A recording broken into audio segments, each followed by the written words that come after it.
Hey guys, and welcome back to my channel. Today we're looking at R1279M Network Traveller train set. This has been a recent release from Hornby. It's been on sale at Hattons for £86, which is what I paid for it. Normal retail is around about £120, but you know, I'm sure people can shop around. I can only give you the price that I paid at the time that I paid it. I bought some other stuff along the lines at the same time. And I thought to myself, well, it's down to £86. I could do with a little bit of extra rolling stock, and I like the look of the little diesel shunter, so that's what we went for. So, as always, brilliant artwork on the box. Can never complain about that. It arrived well packaged. A little bit of extra tissue paper, not really sure what that's for. But, yeah, it's a good-looking set. And I think if you're looking at something entry-level, this is a good option at £86 because it comes with 3 wagons rather than 2. And if you look at train sets sort of around it, even like the re-release of the Santa's train set, that's really bad. It's like £90. So at £86, great. At £120, not so brilliant. But it is nice to see a variation of the 040 diesel shunter, which you get in this one, which is partly the reason. I like the rolling stock. It wasn't too sort of childish. It was a bit more grounded, so if you're looking at something a bit more realistic, then it won't look too far out of place, let's put it that way. So you could buy this and you could run it on your layout and it would look semi-realistic, whereas a lot of train sets obviously do come with like bright coloured wagons and stuff like that, because obviously they're aimed at getting people into the hobby, so they're not going to come all weathered and in your favourite brown livery.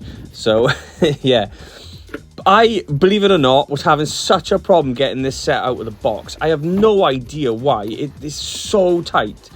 And I didn't want to rip the box because I'm one of those people who likes to put stuff back in the box afterwards. And, you know, if I'm going to keep the controllers and all the bits I'm not going to use, I like to keep the original box. I've always been like that, no matter what it is. Which is why if you see some of my videos, I get so annoyed when blister packs seem to be the preferred method of packaging. But yeah, we've got it out. One thing I forgot to do, and I always forget to do this, and people have been saying to me, so I do apologise, and I forgot to do it again, was show you where the track mat is. So the track mat is, you lift up the white inner, and it's underneath there, and your re-railer is with it too. So this was in my warehouse at work, so that's why we're in a funny lighting. But I feel like there's paint missing from the front buffer beam. So at the time, I was only on the front. It wasn't the greatest of paint finish. I don't know whether it was just the light or what, but to me it looked like they hadn't painted it properly, or it was very orange peely, and there seems to be like a little bit missing or darker patch under the buffers. But I did think to myself, well, once I get it in natural light, then hopefully we can have a good look at it. It's a lovely little loco. It's quite heavy, so you've got metal running board and that, so that gives it a little bit of weight to it. Obviously a van, everybody knows I love a van, except on this occasion, it's very strange. It's like plastic wheels with a metal axle. The first time I've seen that in a train set, so I was a little bit baffled by that. But yeah, plastic wheels with a metal axle in the middle, very, very strange. And as I've said in a few videos, plastic wheels seem to be creeping right back into sets. This wagon, however, open top wagon, has got metal wheels, which is great. That's what we want. I don't understand why it's cost cutting. Is it really saving that much money? If you're gonna do it, just put all plastic wheels on the wagons, or all metal. Don't give me a bit of both, because plastic wheels just tend to be really, really wobbly. And you'll notice it in the last couple of train set reviews. That's the problem I've been having. There's always that one wagon with the plastic wheels that's wobbly. So this tanker has got metal wheels, but in the last set that I bought, the tanker had plastic wheels.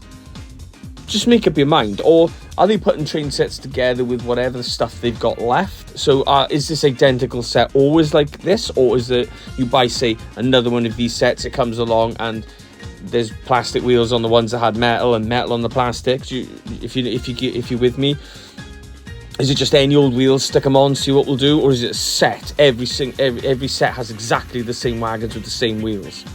So I set it up on the carpet here. You must excuse the dirty carpet. We hoover it in work, but as you can imagine, with a busy warehouse, it's not quite that simple. So yeah, one of the biggest things, when you get this oval, which you expect, oval of track, great, it's fine, it's great for a starter, Christmas Day when you're giving it to someone, or as a present, or whatever it wants to be.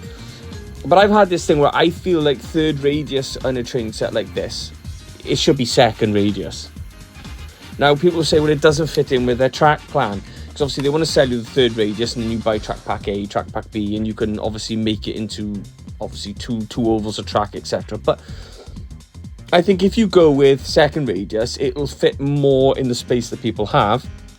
But it also means you can run decent sized locos. First radius would probably be too small, but like I just think in a set like this, second radius would be great. And I'm sure when I was a kid, there were train sets that came with second radius, smaller radius curves. But there we are. So one of the things with this set that I've noticed, it's a great set, don't get me wrong, is nothing to complain at 86 quid. But by God, did this loco take some running in. Now, every train set I've ever had, 20 minutes one way, 20 minutes the other way, and you can get quite a nice crawling speed out of it, and it runs fantastically well. I ended up with this train set, I think in the end I did in total probably an hour's plus of running time either way to get it to run how I would expect it to run. And it was very, very strange. I've never had to go through all this before, so I don't know if it's just all the locos in these sets or whether it's just my one. But it's very, very strange. It was loud, you can hear lots of noise when you start turning the dial, but nothing is happening, and then it takes off.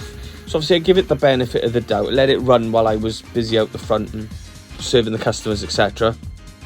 As you can see, this is after running in. It's a little bit better, but still can't really get much of a slow speed out of it. I don't want it to crawl really slowly. I'm not one of those people who's like really into that kind of thing, but it's nice to know that you can have it at different set speeds.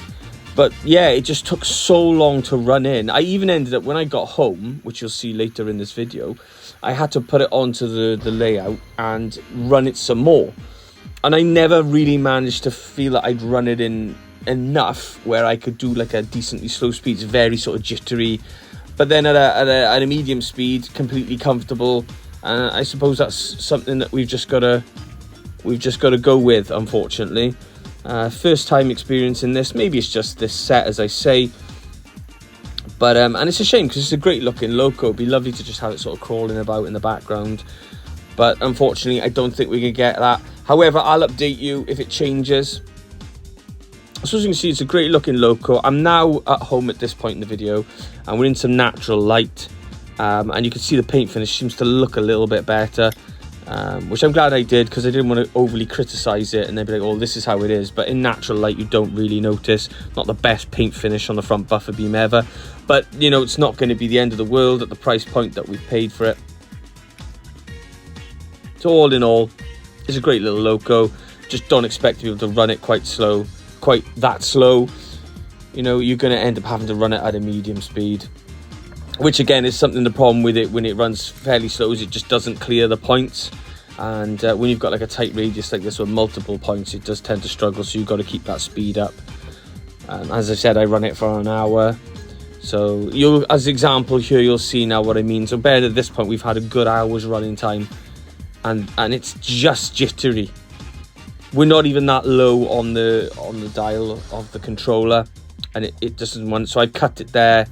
You can see it's like a stop-start. Like I said, I can only go on this train set that I've got in front of me. The other sets may be perfect, may not have this problem.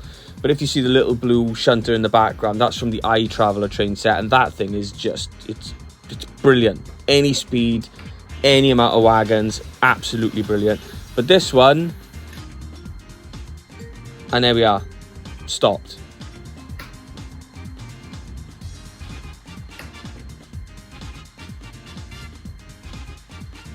Very strange, very, very strange, I have to say. And then we're moving, and then we're stuck again, and you'll see my hand come in here now to give it a little push.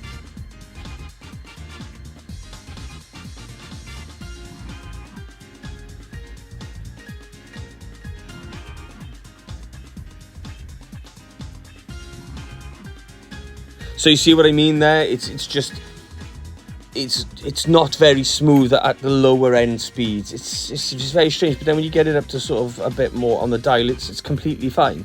But you can see it here, it's stop starting and a bit of jittery. And as I say, that's after like an hour's running time. As a kid, if you're just buying this for a youngster or someone else, they're not really going to care. They just, oh, it's fine. They're going to have it full cranked all the time. So the speed you see it at now is the speed that it's the most comfortable at. and it's brilliant all day at that speed. But if you're gonna just put it down a little bit lower, or you want to do like, let's say you wanted to do a bit of shunting with it, or you wanted to couple up at a slow speed, it isn't gonna happen.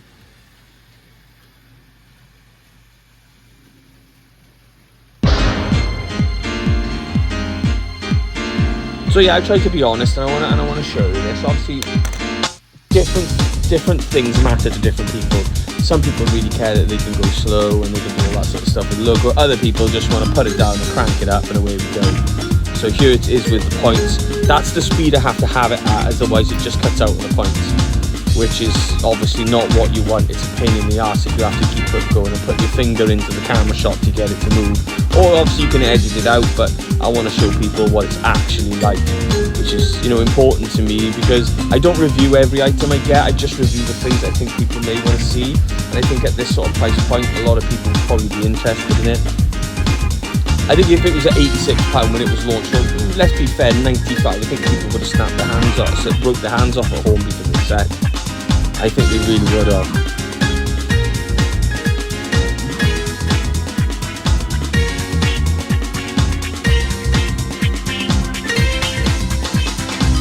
So yeah, this is the speed now that it's most comfortable at. And what we're going to do now is it's an incredibly strong locomotive, so I'm surprised it hauls a lot. It even manages to cope better than my Class 67 train, which you see here, loco on the left. This one tends to cope a lot better. You can just pull crazy, unlimited amounts of wagons, it seems. Especially on a first radius, you usually get a lot of wheel slip and that kind of thing. But we don't seem to see much of, if any of it, on this train set at all.